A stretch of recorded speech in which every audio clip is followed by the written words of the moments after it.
Hello and welcome to the 12 Months to Marathon podcast with me, John Hill, the running podcast for the over 35s with Marathon Dreams. Episode 107, How to Cope with Post-Race Lulls. What's going on with me at the moment? Well, I'm currently training for High Rocks. I've given myself a bit of an extended plan because of holidays and stuff like that. I've just come back from holiday myself, which is a really good example of recovery, which I'll talk about on a different podcast. But yeah, all good this end. Usual stuff, training quite intensely at the moment, trying to refine my technique for High Rocks between now and October. So I wanted to do this podcast today because I noticed a post on Instagram, funnily enough, and somebody had like a caption that said, "Nobody told me what would happen after I ran my last marathon."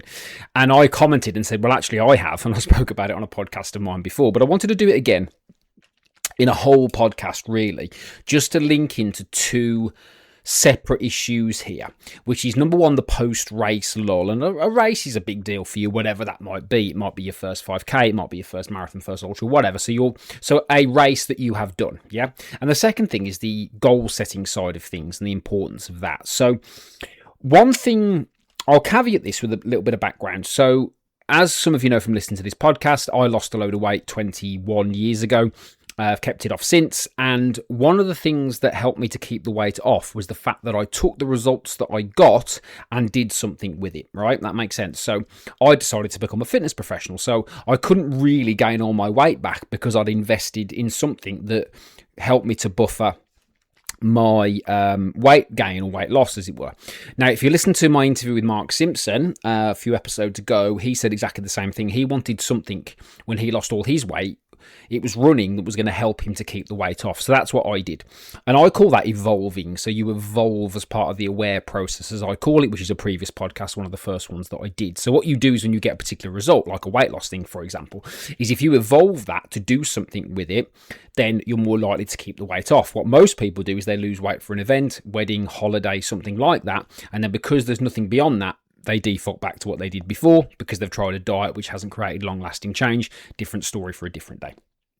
So what do we do then with this post-race lull? Now, one of the biggest ones I see is when somebody does like a massive event. Now, I'm going to use the London Marathon as an example because I'm in the UK, so let's just use that as an example. So I see a lot of people who put all this effort into the London Marathon. That might be the training, that might be the training plus the charity stuff if they're doing that. That might be the day itself, the pictures, the videos, the photos. Now, when I go back to my sub 3 in Manchester in 2023, that was a big deal for me. I put everything into that for a good few years because it was something that I believed I could do. Now, when I did it in 2023, I remember crossing the finish line, getting my medal, and this little voice said, "Oh, was that it?" And there's a good lesson in that because it's almost like what we do is like there's this principle about dopamine, which is where dopamine is at its highest in the anticipation of something. And when something happens, it's not as high because it's the anticipation that's the key. So when I remember, like when I was running in my sub 3 effort, and I remember when I thought to myself, oh, this is on, I had this sort of boost of energy and adrenaline because I thought, I can do this. But when I finished, it was like, okay, is that it? Now I've got to get home.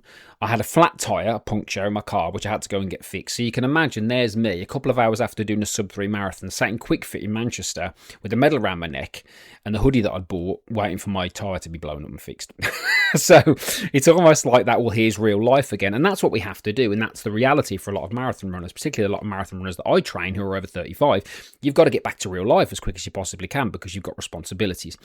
So that's the first thing to talk about, is that post-race lull. The second thing is the goals that we set, because ultimately you can get into a cycle of needing to set the next goal, which has got positives and negatives to it, okay?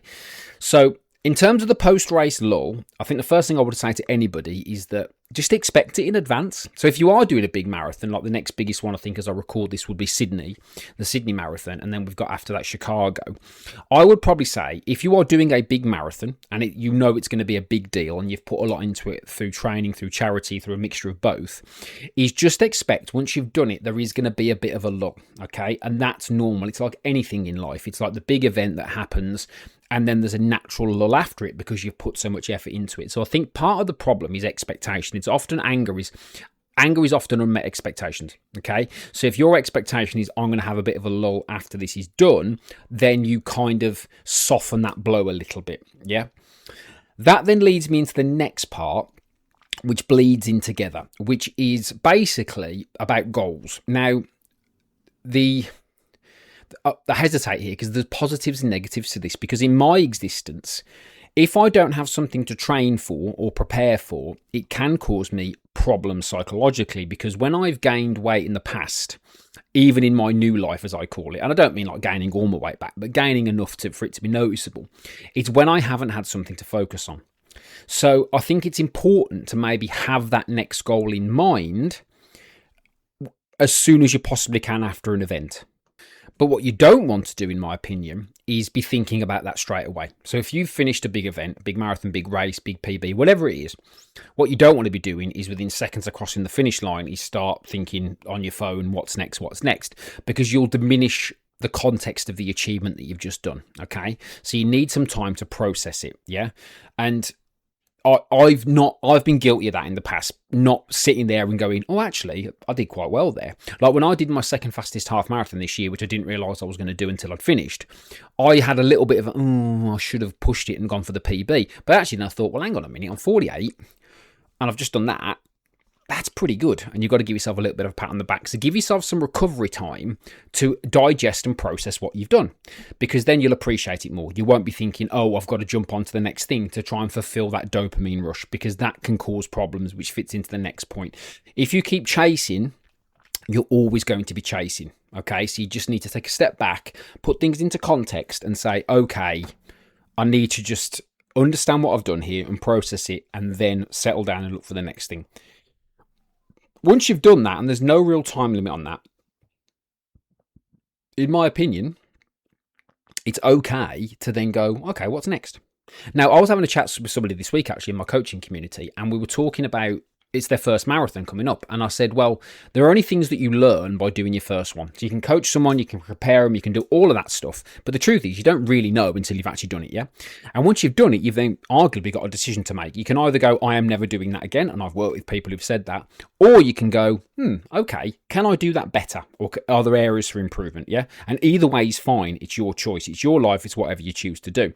If it's the second one, and you go, oh, actually, there's perhaps a bit more there, I can perhaps achieve a bit more, that's okay. You've just got to take a step back and go, all right, there is more to be had here. I can potentially do a bit more and potentially achieve a bit more, and that's okay. Just set a goal and have a go and try, because you only know by doing things, okay? And that's all right as well.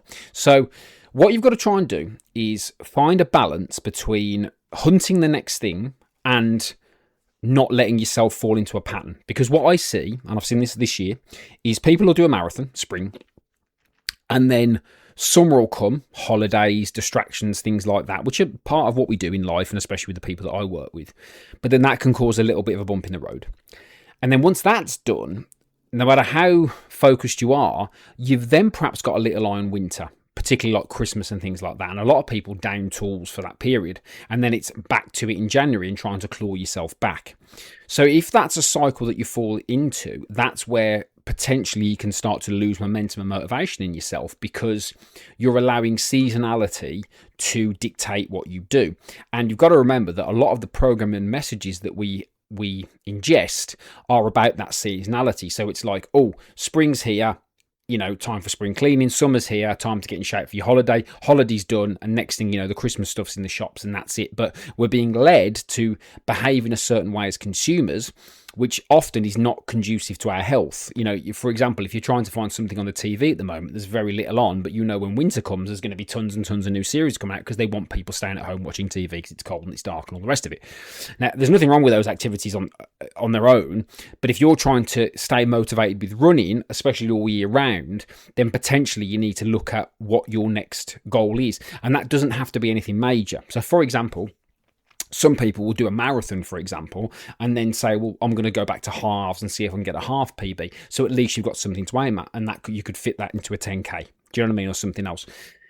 It's always about having that balance and not going too far one way or the other. So as I said, to give you this in a nutshell, the post-race lull is normal. It happens. It's coming. Expect it, right? That's the first thing. So it will happen. And don't get too upset by don't get panic or think you've got to start looking at races straight away. But it is a normal thing that does happen. I've experienced it on all of my races. The second thing is it's okay to set new goals, but just remember, don't do that too quickly and don't do that from a place of guilt or resentment or remorse, because you don't want to panic yourself or guilt yourself into doing something else because you didn't feel you performed at your best, because that's not the best way to do it. You need to look at what you did in context. And to be honest, chill out is a very simple way of saying it, but it's true. You need to chill out, give yourself a bit of time and just say, right, okay, let's look at what I've just done and what do I want to do with that. So typically in my world, that's marathons. It's right, I've just done a marathon. If that's your first one particularly, then that lull's probably going to be a bit heavier because it's your first one and you've probably put a lot into it physically and emotionally. So it is going to be a bit more of a lull, but you've got to sit down and look at what you actually did. And just remember this, especially when it comes to setting times and things like that, because it's very tricky to set times for first marathons. I'm aware this is a little bit of a tangent, but it will help you.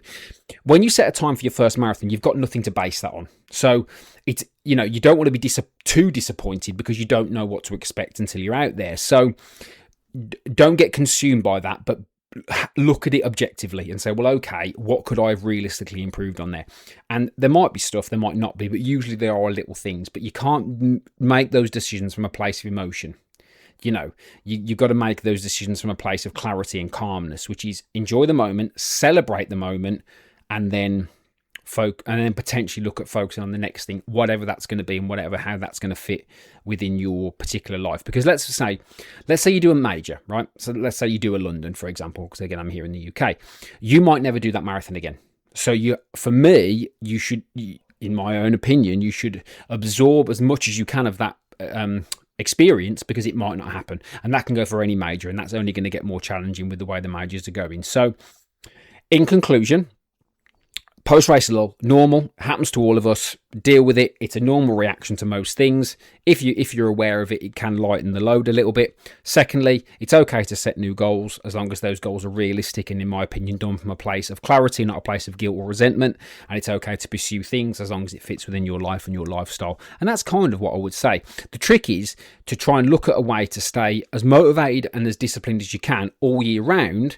Obviously, taking into account that seasons change and things like that. What you don't want to do is do a big event and then do nothing for a year, because then it's so much harder to get back to it. And that doesn't have to be anything. It can be, you can just go out a couple of times a week. It doesn't have to be anything particular. Okay, so hopefully that's useful in terms of post-race lulls and how to think about goal setting after you've done a big event, particularly if you've got an event coming up over the next couple of weeks and months for the autumn season, or if you've got one eye on spring next year. So thank you very much for listening. As always, I appreciate it. If you're new to the podcast, don't forget to subscribe wherever you get your podcast from, Apple or Spotify. If you're a regular listener, please take the time to drop me a quick review wherever you get your podcast from, particularly Spotify. The reviews and comments help me on there.